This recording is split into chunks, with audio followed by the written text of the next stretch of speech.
Y ya estamos nuevamente en la órbita mundial del fútbol. Hoy con mi amigo Onofre Zambrano, periodista deportivo. Y mañana empieza el mundial. 20 de noviembre, Ecuador, Qatar. Onofre, ¿cómo estás? Gusto en saludarte.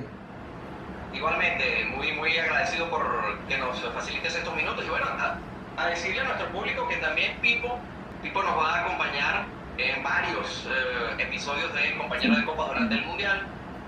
Eso, por supuesto, nos va a permitir entrar en profundidad en muchos temas. ¿Qué te puedo decir, mira, Onofre? Yo veía la semana pasada, el día sábado y domingo, veía los partidos de las ligas de España, de Italia, de Francia, Alemania, y yo decía, wow, faltan 7 días para que inicie el mundial y todavía estos jugadores andan jugando en todas sus ligas y en ligas de alto nivel. O sea, no es que los entrenadores lo tuvieron resguardado en la banca, lo dieron medio tiempo, 20 minutos, y este es fruto de todo esto, de este mundial tan atípico, de este mundial que todos sabemos que se lo entregaron a Qatar por muchas otras razones extradeportivas, y entonces esto es lo que viene pasando, porque es difícil, Onofre, que las ligas... Dime.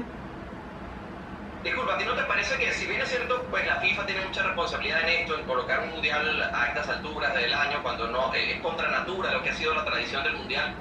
¿No te parece que también las ligas pudieron colaborar un poquito? O sea, digamos, entregar a los jugadores un poquito antes, no tener jornada un fin de semana antes.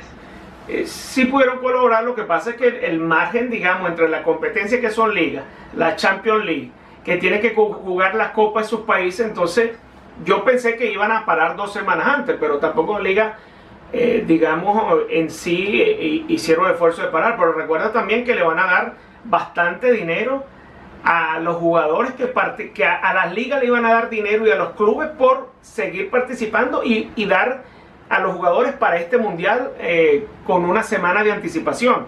Entonces todo es en una parte económica. Yo creo que aquí lo que menos se piensa en todo esto es en los jugadores. Y bueno, ¿qué te puedo decir, Onofre? Vamos a ver lo que pasa. Fíjate, Sadio Mané también es otro de los puntales de Senegal, tampoco va para el mundial. Y Francia, con esto que acabas de dar de esta noticia de última hora, bueno, muchos decían Francia tiene un gran equipo, pero entonces quítale a Benzema, actual Balón de Oro, quítale a N'Golo Kanté, quítale a Paul Pogba.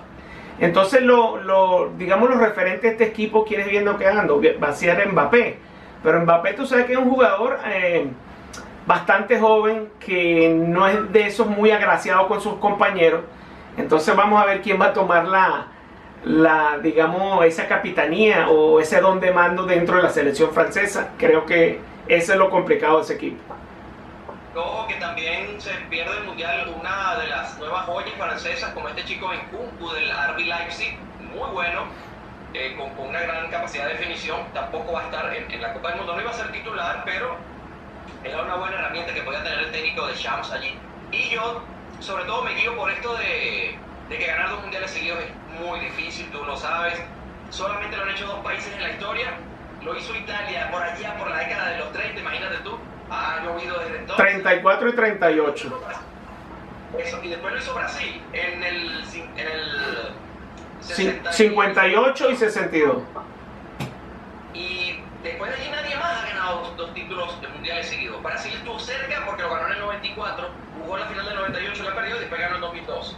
Pero después de allí el fútbol cada vez es más parejo. No sé si coincides conmigo, sobre todo a nivel de selecciones es cada vez más parejo. No es como en clubes, que el equipo que tiene más plata pues tiene a los mejores jugadores, y realmente la brecha cada vez es más notoria, sobre todo en Europa uno lo ve, la Champions siempre ganan los 6-7 mismos, se reparte la cochina, mientras que en selecciones es un poco más parejo. Sin embargo, cuando jugamos este tipo de torneos, a mí no me gusta usar esta frase, pero creo que es que siempre ocurre, la camiseta termina pesando en la mayoría de las ocasiones.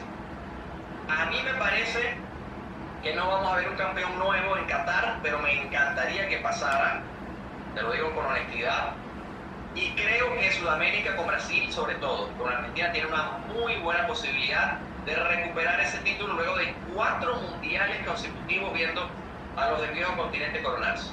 Sí, yo coincido contigo. Yo quisiera ver un nuevo campeón aquí también, pero siempre vamos a ver los mismos. Fíjate que lo que tú comentabas, que es bastante importante, ¿no? Que del año 62 no repiten no repite un campeón, pero recordemos 74 y 78 Holanda fue capaz de esa, la famosa naranja mecánica, llegar a 2 finales, pero no la ganó. Y después la Argentina de Maradona, ganó en el 86, volvió a llegar a la final del 90, pero no la pudo ganar. O sea, es bastante difícil que un equipo repite y llegue. Por eso que Francia, y con las dudas que tiene, me parece un poco, puede estar entre los 4, pero me parece difícil que llegue. Ok, Pipo, bueno, teníamos que dar esta información, teníamos que tocarla al menos someramente. Mañana seguramente ahondaremos en nuestras plataformas un poquito. Igual, pues, hoy todo el mundo se puede enterar rápidamente de lo que ocurre con Benzema, pero para aquellos que no se han enterado, lo decimos por acá, entrando yo al live y enterándonos de que Karim Benzema lamentablemente no podrá jugar el Mundial de Qatar. Hablemos de Italia, que digamos es la principal razón por la que te he invitado hoy. Hoy lo repito, vas a estar en muchas otras ediciones, Dios mediante. Pero a ver, yo hice una encuesta en mi Instagram y preguntaba, ¿extrañan a Italia en los mundiales? 6 personas me dijeron que sí y 2 me dijeron que no. Es poco, pero no deja de ser una medida, porque yo soy de los que piensa, a pesar de que no soy seguidor de la selección italiana, que hace falta en los mundiales.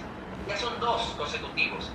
Desde tu punto de vista, Pipo, ¿qué ha pasado con el fútbol italiano a nivel de selecciones después de aquel recordado título del 2006, campeones del mundo? De allí en adelante ha sido un desastre Italia. 2010 fuera en primera fase, 2014 fuera en primera fase, 2018 no clasificaron, 2022 no clasificaron tampoco.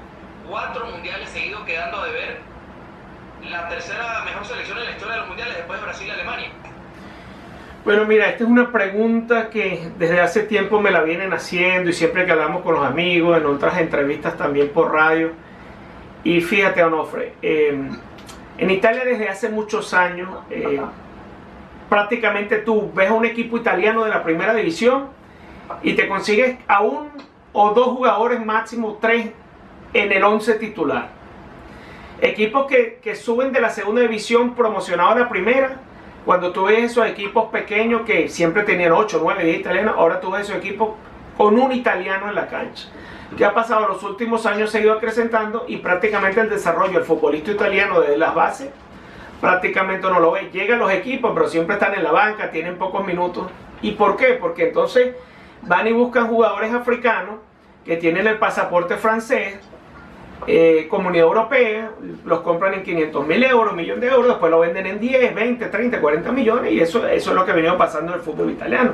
Equipos tradicionales, por ejemplo, el Udinese, que era un equipo que tú veías con muchos italianos, si consigues 1 o 2 italianos, mucho, por ejemplo, y muchos otros equipos, vas a la segunda división y te consigues los equipos de la segunda división que prácticamente antes jugaban con puro italiano, donde te consigues con 7, 8 extranjeros jugando en campo, en el 11 titular, siendo segunda división. Entonces, ¿qué pasa con el futbolista italiano? Tiene poco desarrollo. Imagínate que en el partido decisivo ante Macedonia del Norte, Mancini convocó a 6 brasileños nacionalizados. 6. Voy a interrumpirte un momentico. Hay un compañero ecuatoriano, Luis Andrés Rojas, que no me había dado seguridad. Parece que se va a poder conectar. Y le voy a decir lo mismo que te dije a ti, Luis Andrés. Si estás ahí conectado, por favor, hazme tú la solicitud para aceptarte, para unirte a nuestro live. Evidentemente, ¿quién mejor periodista ecuatoriano para hablar un poco también de lo que va a ser ese partido inaugural del Mundial mañana entre Qatar y Ecuador? Vamos a ver si Luis Andrés sigue allí conectado para que me haga la solicitud para aceptarlo desde acá. Mientras tanto, seguimos hablando de Italia. Yo tengo mi propia versión sobre lo que está ocurriendo con Italia, evidentemente te la voy a compartir. Juan, sigue contándonos un poco sobre este tema. Sí, bueno, aprovecho por ahí vi a Carlito Carlana, que está de Argentina.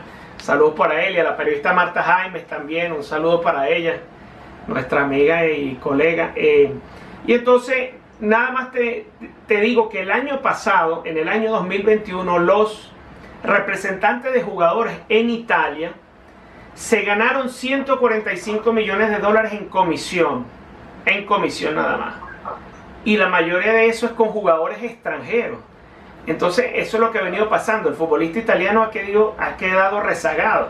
Después entonces tú lo ves que sale al exterior, en otros clubes, y entonces es difícil para ellos también hacerse vida fuera de ahí. Fíjate que hay un jugador italiano que ha sorprendido mucho, que es un jovencito que acaba de cumplir 19 años de padres africanos, que es Ñonto, uno chiquitico, rapidísimo.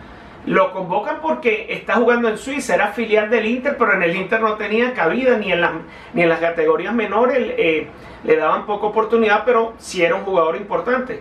Llegaron, le ofrecieron un contrato a un equipo suizo, no lo dudó dos veces, porque cuando le preguntaron, siendo joven, con 16 años, dijo, no, es que yo sé que después en mi futuro, cuando llegue al equipo grande, voy a estar en la banca, o a lo mejor me cambian para otro equipo. Entonces, eso es lo que ha venido pasando el fútbol italiano, y esa es culpa de la dirigencia, de la misma federación, culpa de los dueños de equipos, que lo que más le interesa también, claro, todos los dueños del equipo le interesa ganar dinero, pero también hay que tener un poquito de interés por el futbolista italiano.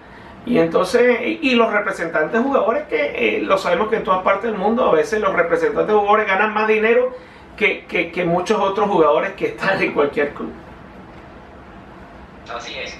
A ver, yo tengo una visión también, y creo que tiene que ver meramente con lo futbolístico, Pipo, y es el hecho de que no son los mismos jugadores. Es decir, yo estaba repasando de hecho la convocatoria que hizo Mancini para esta fecha, partidos amistosos, no es fecha FIFA, pero algunas selecciones aprovechan para jugar, como la nuestra, Venezuela, que va a jugar mañana ante Siria. Y veo que solamente hay 4 jugadores que están en el exterior, ¿no? Tomando en cuenta que ya la liga italiana no es la mejor liga del mundo, como lo fue en su momento, solamente están Scamacca y Emerson Palmieri, que juegan en el West Ham, y por supuesto Donnarumma y Verratti, que juegan en el Paris Saint-Germain. El resto todo es Italia. Donnarumma, Meret, este chico Provedel de la Lazio, Vicario del Empoli, estos son los porteros, Acerbi, Bastoni, Bonucci. ¿No será que ya el tiempo de Bonucci pasó? Eso también me gustaría escucharlo de Di Lorenzo, Federico Di Marco, que está teniendo una temporada excepcional, este chico Federico Gatti, nuevo, Mazzocchi, también es Calvini, Rafael Toroy, que ya sigue de cierta experiencia, la mitad de la cancha Nicolo Varela, Brian Cristante, el nombre ya más o menos conocido, Miretti, Matteo Messina, por supuesto, que también estuvo en la pasada Euro, que ganó Italia, Samuel Ricci, Sandro Tonali, para muchos la esperanza de Italia, el próximo Pirlo, dicen algunos. Así es. Y adelante, Federico Chiesa, para mí uno de los mejores jugadores por hoy de Italia, Wilfred Donto, que juega en... bueno, ese es el otro, juega en el Leeds United, por día de agosto. Vincenzo Grifo, Simone... Matteo Politano, perdón, y Paffolini de Udinese. Bueno, ese último, Onofre, ese último que mencionaste, el Udinese, se convirtió en el jugador más joven en la historia de toda la historia del fútbol italiano.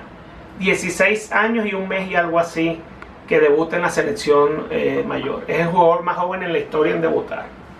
Y ya Mancini ha entendido que tiene que... Y claro, lo que tú dices, solamente 4 que juegan afuera.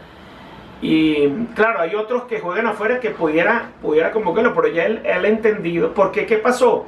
En ese partido de Macedonia del Norte, que era para el repechaje, para ir después contra Portugal, él se basó todavía en esos jugadores de experiencia, como dices tú, Bonucci y muchos otros que ya tenían más de 30 años, pero no le dio resultado. Entonces ya él tiene que hacer un cambio generacional, un cambio de jugadores nuevos.